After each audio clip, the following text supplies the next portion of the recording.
Peristiwa baku tembak yang mana insiden ini baru terjadi di sebuah rumah singgah. Nah, rumah singgah itu ternyata milik dari seorang jenderal, Irjen Verdi Sambo. Kenapakah insiden ini bisa terjadi? Itu yang masih menjadi pertanyaan dari masyarakat. Karena seperti yang kita barangkali udah ikutin beritanya, bahwa ayahanda dari Brigadir Joshua atau Brigadir J ini, sepertinya beliau mendapatkan sebuah cerita yang berbeda ya mengenai CCTV.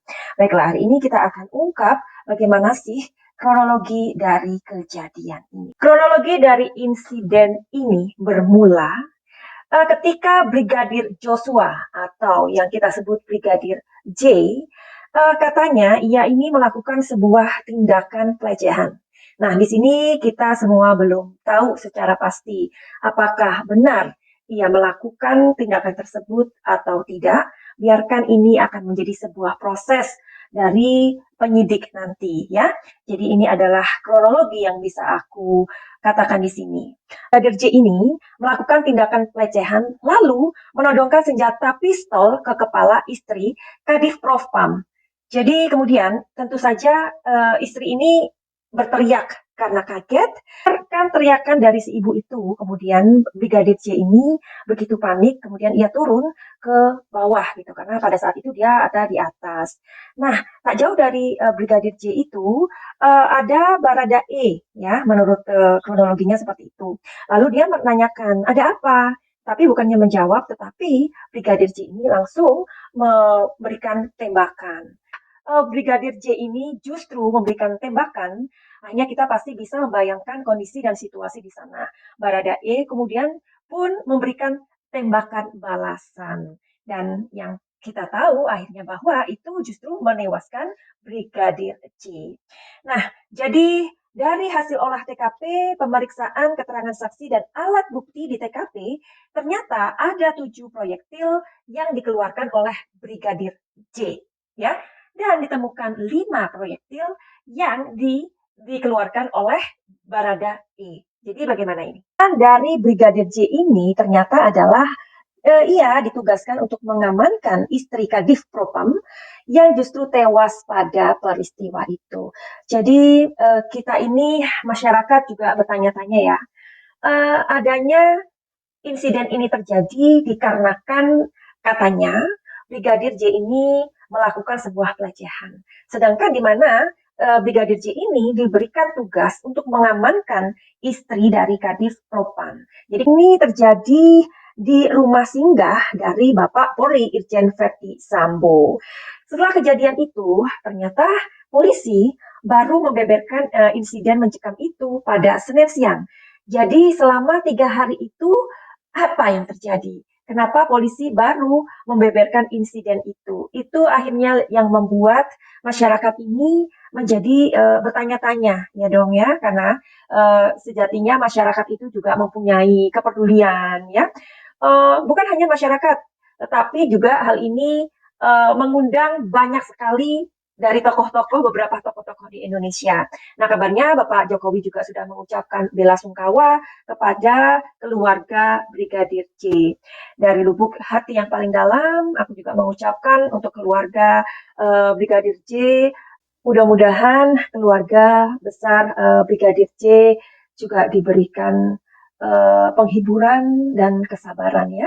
Mudah-mudahan kasus dari insiden ini menemukan titik terang apa yang sebenarnya terjadi. Nah, Ketua RT setempat, yaitu Bapak Seno, dialah orang yang pertama kali membeberkan detik-detik baku tembak secara terperinci di rumah Polri Bintang 2 ini. Nah, kemudian pernyataannya itu diutarakan kepada security ya. Nah, security ini pada awalnya juga mengira bahwa itu adalah sebuah apa ya, sebuah suara petasan gitu. Pengakuan dari Pak Seno ini mengatakan bahwa memang selama momen-momen penting petasan selalu dipasang di lapangan yang lokasinya hanya berjarak beberapa meter dari rumah dinas dari Bapak Verdi Sambo ini.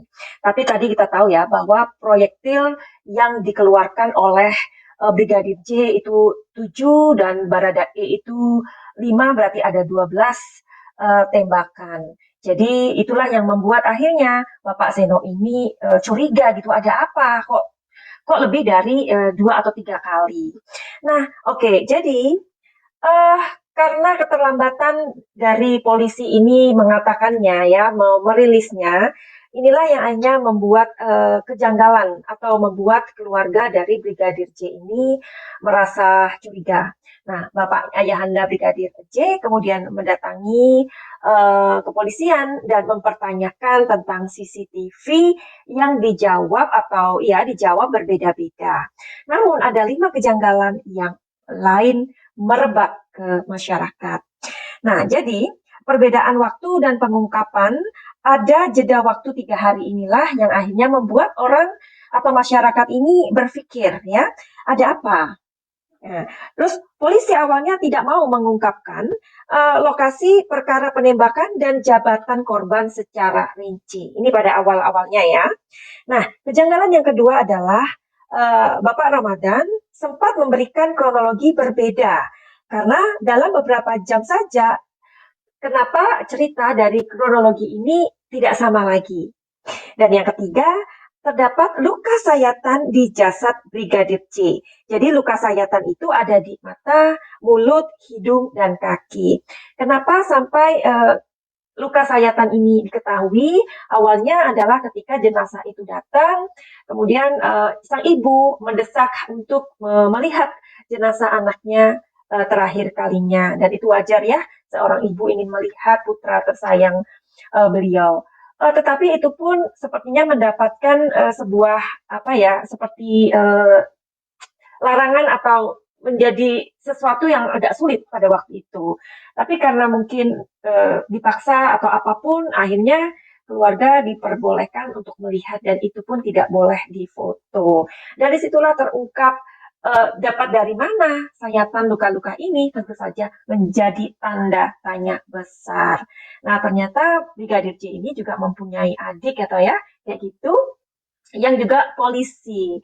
Akhirnya ini pun menjadi sebuah pertanyaan-pertanyaan yang sampai akhir ini masih harus dijelaskan oleh kepolisian tentunya ya. Sebenarnya kejanggalan yang paling fatal itu pada saat keluarga melihat luka-luka sayatan ini ya, karena saat itu didapati jenazah penuh dengan luka dan sempat dilarang untuk merekomendasikan atau sempat dilarang untuk memfoto, mengabadikan.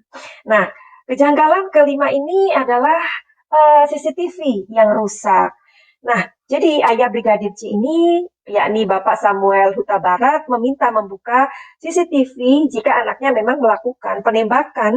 Namun, ternyata CCTV di rumah singgah tersebut katanya sedang menjalani sebuah perbaikan atau rusak begitu. Nah, kemudian Kapolres Metro Jakarta Selatan Kombes Budi Herni Susianto mengatakan seluruh kamera CCTV di rumah itu mati karena dekodernya rusak. Oke, tapi meski CCTV mati, namun penyidik akan terus menyelidiki kasus tersebut ya. Nah, jadi kemudian banyak sekali pertanyaan-pertanyaan masyarakat yang berkembang dan tentu saja kita semua atau masyarakat ini nggak bisa percaya begitu aja ya. Jika ini adalah sebuah pelecehan, bukankah ini gimana ya? Jika ini adalah sebuah pelecehan, sepertinya ini sesuatu yang konyol gitu ya. Mudah-mudahan misteri dari insiden ini cepat diketahui ya. Karena juga kalau misalkan ini bukan pelecehan atau hanya disangka, tapi hal ini sudah beredar di masyarakat kan juga kasihan dengan nama baik dari Brigjen C juga keluarganya ya kan. Sampai berita ini dimuat dan didengar oleh masyarakat, tentu saja masyarakat itu nggak cepat mempercayai gitu loh. Karena untuk seorang Brigadir J yang dia memang sangat tampan ya dengan bodinya yang bagus kayak gitu. Seandainya ia melakukan pelecehan tersebut, kenapa harus di rumah singgah itu? Itu kan resiko sekali. Di mana rumah singgah itu namanya rumah singgah itu kan berarti kan bukan hanya 1-2 orang di sana. Kan ada banyak orang. Kenapa nggak memilih keluar aja? Nah, dari situ aja, masa sih orang seperti Brigadir J tidak bisa menahan birahi atau nafsunya, kan itu sangat tidak mungkin ya. Kalau menurut kalian bagaimana? Nah, intinya kasus ini masih terus didalami oleh penyidik. Kejadian insiden ini tentu saja netizen itu nggak berhenti sampai di situ. Eh, Netizen atau masyarakat juga kepo banget. Siapa sih istri dari Bapak Ferdi Sambo ini? Beliau bernama Putri Chandrawati. Nah, sosok Putri Chandrawati ini atau Putri Ferdi Sambo ini diketahui memiliki gelar sebagai dokter gigi. Namun, beliau tidak menekuni profesi tersebut dan memilih menemani suami. Namun, kepedulian dari Ibu Putri ini sangat concern dengan pendidikan anak-anak ya. Nah, eh, menurut berita bahwa saat ini kondisi Ibu Putri ini sedang sedang tidak stabil gitu ya emosinya. Beliau juga dikabarkan banyak menangis karena memang ketika ada tembak-tembakan seperti itu di rumah singgah itu, apalagi kita seorang wanita tentu itu sangat berbeda ya, meskipun mengetahui bahwa suaminya adalah seorang polisi yang bertugas, yang memiliki senjata, tetapi ketika insiden itu terjadi di depan matanya atau di dekatnya, itu tentu merupakan trauma yang sangat-sangat luar biasa tentunya ya. Kita bisa kita bisa mengumpamakan seandainya kita ada di situ, tentu saja udah dengkul udah kemana-mana ya kan, udah gemeteran gitu. Nah sebenarnya Bapak Ferdi Sambo ini juga dikenal loh dalam sejumlah kasus besar di tanah air. Di antaranya pengusutan bom bunuh diri di Sarinah Tamrin pada tahun 2016, kasus kopi racun, masih ingat?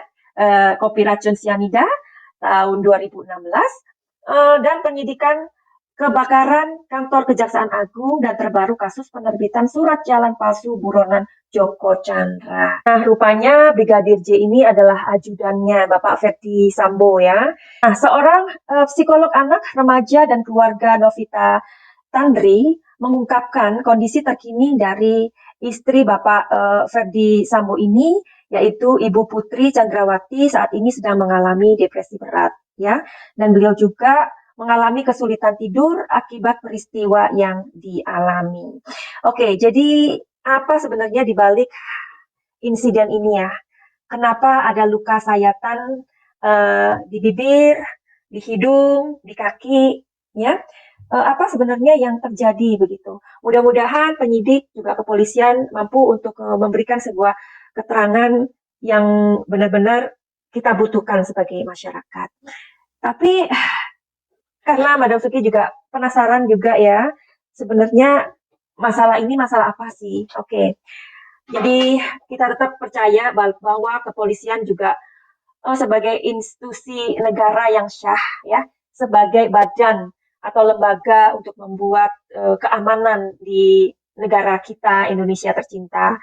Tentulah saat ini mereka-mereka mempunyai sebuah tantangan yang luar biasa ya di masyarakat untuk agar kasus ini juga menjadi jelas dan terang, agar nama atau kredibilitas kepolisian ini tidak diragukan. Benar begitu ya? Karena kan kalau ini terjadi di masyarakat, kayak kejadian-kejadian yang kita tahu ya, adanya pembunuhan, yang apa, itu sangat cepat sekali, 12 jam, bahkan mungkin hanya 2 hari, mungkin hanya seminggu, kecuali memang ada kasus-kasus berat seperti Subang, yang memang harus ditangani atau didalami lebih lebih dalam ya. Tapi kita juga yakin bahwa kerja dari kepolisian saat-saat ini memang sangat bagus, sangat cepat, dan mudah-mudahan apa yang menjadi misteri di balik insiden ini bisa diketahui oleh semua masyarakat ya, karena supaya ya tadi tidak ada tanda tanya, karena ini kan kalau terjadi di badan mereka bisa jadi lebih rumit. Nah, jadi masyarakat juga menunggu sebenarnya apa sih di balik insiden ini. Ada Suki juga kepo seperti kalian.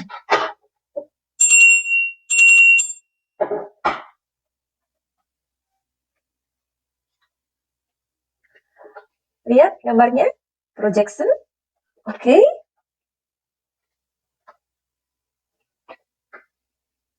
Ini conditioning. Lihat gambarnya? Iya. Jadi di balik insiden ini ada sebuah cerita, ya. Ada sebuah cerita yang mudah-mudahan nanti diungkapkan dengan jelas, ya. Kalau memang seperti yang dikatakan bahwa Brigadir J melakukan sebuah pelecehan, tentu ini harus diklarifikasi atau nanti Ibu Putri ketika sehat beliau akan memberikan klarifikasi, memberikan sesuatu cerita yang benar, ya. Ya, jangan sampai nanti ternyata pelecehan itu tidak ada, tetapi nama Brigadir J yang sudah wafat, ya, itu menjadi bentuk yang tidak adil, apalagi oleh keluarganya, ya, kasihan. Nah, karena di sini ada sesuatu energi yang terkuras habis. Terkuras habis itu maksudnya gimana? Ya, pada saat insiden itu terjadi, ya. Terus di sini ada kondisi di mana orang atau beberapa orang yang posisinya seperti ini. Ya, jadi tidak bisa bicara, ya. Tapi mudah-mudahan kita doakan semuanya insiden ini cepat mendapatkan sebuah jawaban yang diinginkan supaya keadilan itu benar-benar bisa dinikmati oleh seluruh manusia, setiap orang tidak mengenal di mana mereka, apa statusnya, apa jabatannya. Karena keadilan tetaplah keadilan milik orang yang merdeka. Ya, finally begitu aja.